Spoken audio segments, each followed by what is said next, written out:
Bom dia a todos, bom dia a todas, boa tarde ou então boa noite, seja a hora em que vocês estiverem a assistir este vídeo aula, mais um vídeo aula que fala sobre metodologia da pesquisa e trabalho de conclusão de curso, o tão temido TCC.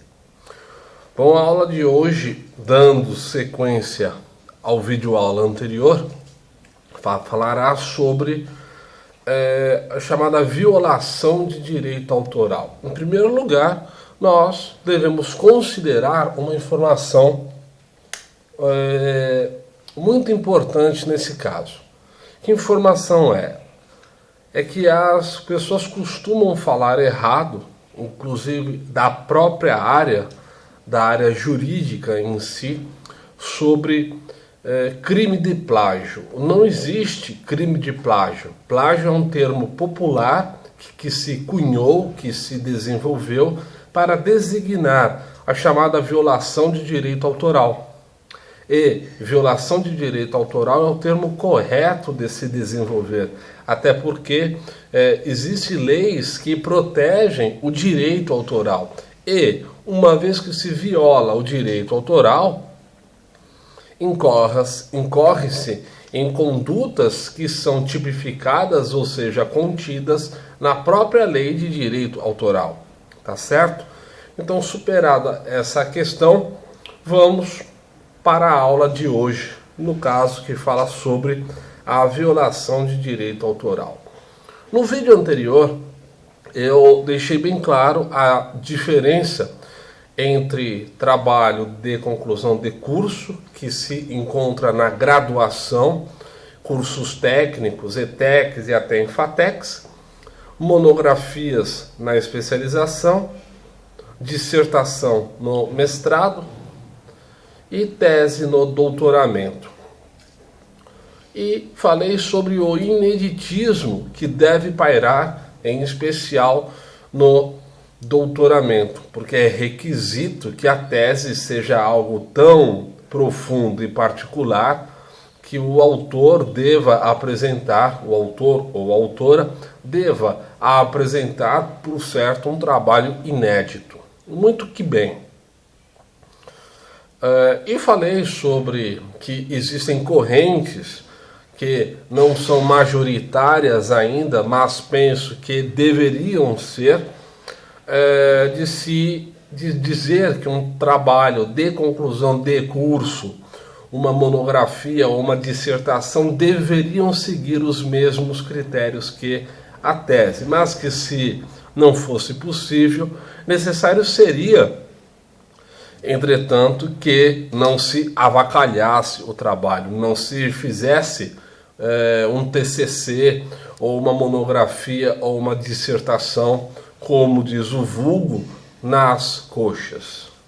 Dever-se-ia, em verdade, trabalhar com um elemento de fôlego, de sustentação escrita, através de argumentos muito densos. Mas, infelizmente, não prospera essa corrente minoritária e, por isso, ela é minoritária. Mas prevalece o ineditismo, o caráter da autoria inédita para a chamada tese de doutoramento. Bom, superada essa questão, mais uma vez, devemos falar então sobre violação de direito autoral. O que é violar um direito autoral? É simplesmente eu dar o popular Ctrl+C, Ctrl+V em um trabalho, tirar o nome de um autor e colocar o meu próprio nome. Isso, em verdade, não pode ser feito. E eu vou contar aqui um caso específico que ocorreu quando eu estava a coordenar, ou quando coordeno os trabalhos de conclusão de curso. A certa feita, em um lugar X, e um aluno X, eu não vou dizer nomes nem nada, o aluno chegou, simplesmente apresentou um trabalho, e eu fiquei olhando, li o trabalho, E aqui eu encorajo que os alunos sempre indaguem aos professores: leu o trabalho? Muito que bem. Então o aluno simplesmente apresentou um trabalho e o TCC dele, isso foi em 2009, em 2011, ou 2010, ou 2009, ou 2010, tá? Eu não tenho muita certeza aí quanto à data, mas mais provavelmente tenha sido em 2010. O aluno apresentou um trabalho, o TCC possuía, à época, 75 laudas, e nós já falamos sobre o que são as chamadas laudas, e em dado instante aspas, perdi um sábado inteiro lendo o TCC, perdi porque, entre aspas, porque eu ganhei em cultura, né? Não é uma perda de tempo. Como coordenador, professor e orientador de TCCs, eu não posso me dar ao luxo de brincar de ser profissional. Eu devo ser profissional. O aluno apresenta então 75 laudas e eu, no dia da apresentação, eu disse para ele: fulano, tem algo de errado com o seu trabalho. Você não quer dizer agora, antes que a sua apresentação ocorra? Não tem nada de errado, fique sossegado. Eu falei: então tá bom. Dito e feito, os examinadores, a banca em si, passou a questioná-lo e, por ordem, eu tenho como função fazer as questões em primeiro lugar. Entretanto, eu recuei e disse: façam vocês as questões que eu as farei por último. E dito e feito, o aluno chegou, simplesmente apresentou o trabalho e respondia, e a banca dava-se por satisfeita até chegar na minha vez de elaborar questões. E eu fiz. Ao fazê-las, a primeira pergunta foi: as laudas número 105, o seu trabalho fala disso, disso e disso. O aluno não percebeu e começou a falar. Ele estava falando e eu o cortei no meio do raciocínio e disse assim: pode parar. Você entendeu a minha pergunta? Ah, entendi, sim, senhor. Então, mais uma vez eu vou lhe fazer a pergunta. As laudas 105, você fala isso, isso, isso, isso. Aí o aluno continuou a falar a mesma coisa e eu disse para ele: para. Fulano, o seu trabalho tem 75 laudas. Eu estou fazendo uma pergunta capciosa e posso fazê-la porque alguma coisa me diz que tem algo de errado com o seu TCC.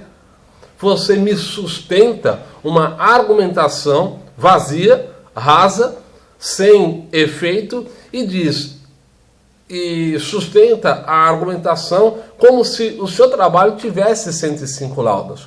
O seu trabalho tem simplesmente 40 laudas a menos. Só isso. Não é? Então, o que está acontecendo? A segunda pergunta é: você elaborou esse TCC?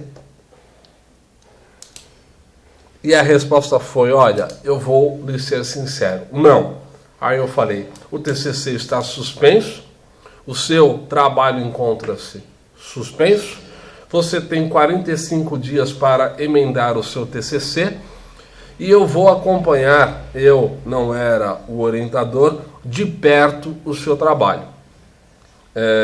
O seu orientador deveria fazê-lo e não fez. Então, eu estou avocando o trabalho e vou acompanhá-lo de perto, sem exceção. Bom, feito isto, o aluno simplesmente, quando eu fui pesquisar no mesmo dia, e antes de elaborar as questões, que bastaram apenas 2, nada mais, fazer uma questão capciosa, o aluno não vai prestar atenção, e em seguida fazer a pergunta direta para ele: você elaborou o TCC? Óbvio que o aluno se entrega, não tem como, tá? Porque não tem como sustentar durante muito tempo uma mentira. E aí, o que acontece? O aluno apresentou o trabalho e, ao fazer, eu simplesmente disse que o TCC estava suspenso. Estava suspenso. Não poderia mais ser apresentado em face da contaminação, em face da violação de direito autoral. Ele havia pego um parecer da internet de um autor absolutamente consagrado, o que me chamou a atenção, porque quem não tem um conhecimento da área jurídica, não tem uma formação acadêmica, não pode, em verdade, advogar termos que nem mesmo os próprios profissionais da área usam com maestria e segurança. E o fazia no trabalho de um modo absolutamente intenso, o que me chamou a atenção, o que me causou estranheza. Bom, resolvi o problema, passaram-se 45 dias e o aluno reapresentou o trabalho. Eu acompanhei passo a passo, avoquei, ou seja, eu chamei para mim a orientação, tirei o orientador e chamei o aluno para mim. Ao fazê-lo, tudo fluiu perfeito. O aluno apresentou um trabalho de 65 laudas e ele elaborou, porque eu ficava perto dele, e ele elaborou e escreveu o trabalho todo, pronto. E eu perguntei para ele: doeu? Não, né? Era mais fácil ter feito isso. Então, muito cuidado com violação de direito autoral, seja em tese, seja em dissertação, seja em monografia, seja em TCC. Eu sei que não é a regra geral, mas os trabalhos que caem, eu olho todos, mesmo aqueles em que eu não sou o orientador. E só deixei esse trabalho passar exatamente para ver até onde ia a cara de aço do aluno em questão à época. Bom, feito isso, podemos dizer categoricamente que o TCC serve de filtro para tudo isso. Então, evitar a violação de direito autoral. Se existe uma citação imensa, faça a citação inteira, mas dê crédito àquela fonte. Não se aproprie daquela citação, porque a pessoa que fez aquela citação queimou neurônio, né? Pensou, elucubrou, sustentou um pensamento, e que não é fácil construir um pensamento. Então respeite o pensamento, respeite o direito autoral, porque é só assim que se consegue avançar em questões essenciais, e é só assim, respeitando o direito autoral, que fazemos ciência, ok? Então, muito cuidado nesse sentido. Tudo bem, pimpolhas e pimpolhos? Bom, o meu nome é Adriano Guia Ferraro, eu tenho um grupo no Facebook intitulado TCC Simples e Fácil. TCC Simples e Fácil. E também tenho um canal no YouTube intitulado Adriano Guia Ferraro. Adriano Guia Ferraro. Acessem, comentem, compartilhem. Pimpolhas e pimpolhas, beijos, abraços. Até a próxima. Fui. Tchau, tchau.